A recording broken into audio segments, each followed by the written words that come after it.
Imagine what it must have been like as a deaf person watching that at home, sitting there. That must have been the craziest thing they've ever seen in their lives. Deaf people just watching like, hello. Hello. What? Why is he talking about smoking? Why is he talking about smoking? Talk about Nelson Mandela. I'm talking about, talk about Nelson Mandela. What's wrong? Why is he talking about, what? Hello? Why did he? This is the worst speech ever. There's something wrong with this guy. The Rock has a smoking problem. What the hell? Talk about Mandela. This guy, what's wrong with him? This is the worst speech. I can't listen anymore. This is horrible. This is horrible. Tell me when it's finished. I can't do this, man.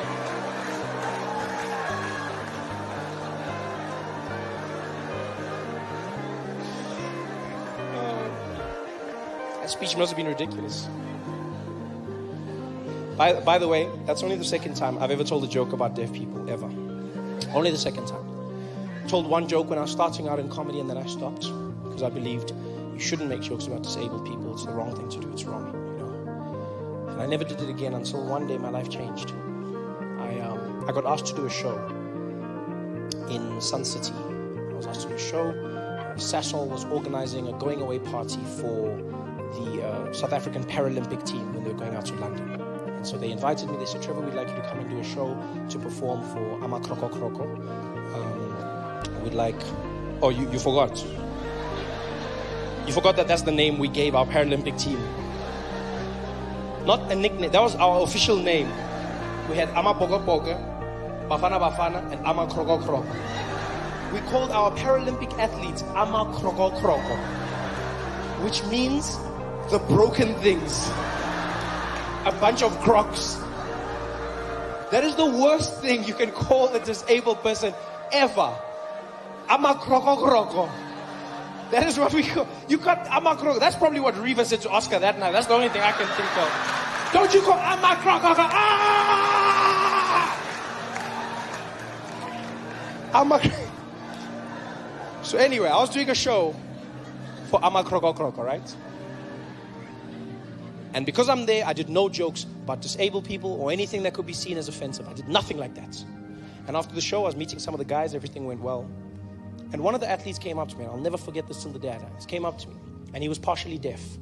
And he introduced himself, and he was a fan, a great fan. And he was like, hey, Trevor, hey, man, how are you? I said, hey, how you doing, buddy? How are you? Good to meet you. Good. He said, yeah, man, great to meet you. Great to meet you. I'm a big fan. I said, oh, thank you. Thank you very much. Thank you. He said, yeah, dude, I love your stuff. You know, you have subtitles because, you know, sometimes I don't get it because I'm partially deaf. I was like, oh, I didn't even notice.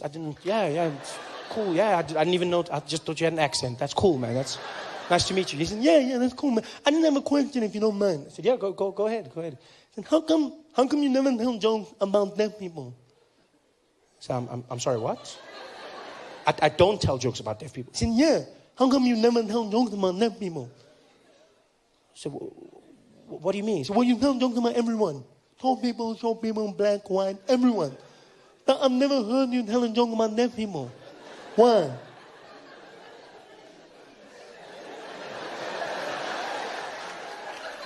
So you've never heard me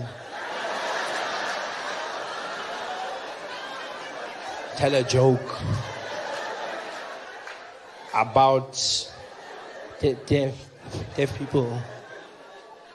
Yeah. No, man, not like that, you stupid. No, man, you're an idiot. I said, no, dude, I don't know. I don't make jokes about deaf people. He said, yeah, why not? I was like, because I shouldn't make jokes about deaf people, because if I did that, then deaf people would be hurt and they would be offended. Why would we be hurt? It's not like we don't know we're deaf.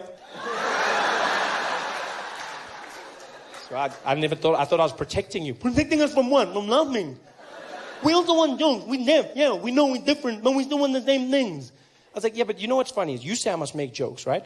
But even if you're cool with it, you know who will complain? People who can hear. Yeah, they'll complain on your behalf because that's what people do. They get offended for other people. They'll be the ones going, oh, Trevor Noah's an asshole. He made jokes about deaf people. Like, so?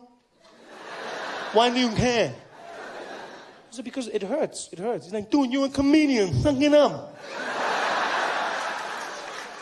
It's easy for you. No, dude, just make the joke. If the jokes are funny, people will laugh and then we move on. I was like, yeah, you know what? You say that. But then what do I do if they complain? He's like, dude, if they complain, then complain. Okay, you know what? Go do the joke. Go do the jokes. And then, if they complain, you must do what I do. I was like, what do you mean? He's like, just don't listen. You know, one of the biggest things we don't appreciate in South Africa, I've learned to appreciate it since I moved to the US, is what a civil relationship we have with our police. Huh? We can fight with our police when they stop us, with not one thought in your head of losing your life. That's a luxury in America. I didn't even think about that. I just moved to the US to start working on The Daily Show, and one day I was driving and I got pulled over by a policeman, right?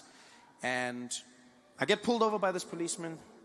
And being pulled over by the police in America is a stressful experience because they make it a game show where you've got to try and figure out what's going on. In South Africa, it's simple, straight to the point. You get pulled over, the Metro Police comes there, he tells you, my friend, you were speeding.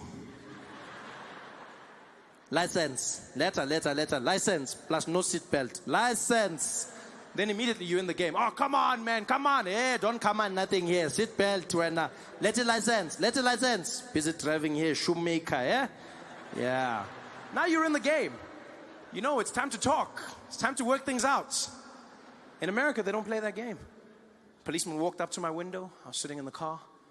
Got up there. Good afternoon, sir. Good afternoon. Sir, do you know why I pulled you over? Shouldn't you know why? Why are you asking me? No, I don't know. Sorry, what did you say? I said, I don't know why you pulled me over. I pulled you over, sir, because you were speeding. Oh, okay, I didn't know. Do you know how fast you were going, sir? Did you not check your notes before you came? I feel like this is part of now I'm doing your job and my job at the same time. Sir, are you giving me attitude? No, I'm not giving you attitude. I'm just saying you can't ask me why you stopped me and then ask me how fast I was going. Next thing you're going to ask me to write my own ticket. Sir, are you giving me attitude? You're going to get out of this car right now, sir. Are you giving me attitude? And I was just talking to the guy because I was like, look, man, you can't say. Here's the craziest thing the cop said to me. He looked at me and he's like, sir, I'll tell you something. You were going 100 miles an hour. And I was like, 100 miles an hour? I was like, how did you know that? Where's your, can I see the thing? He's like, what are you talking about? I was like, show me your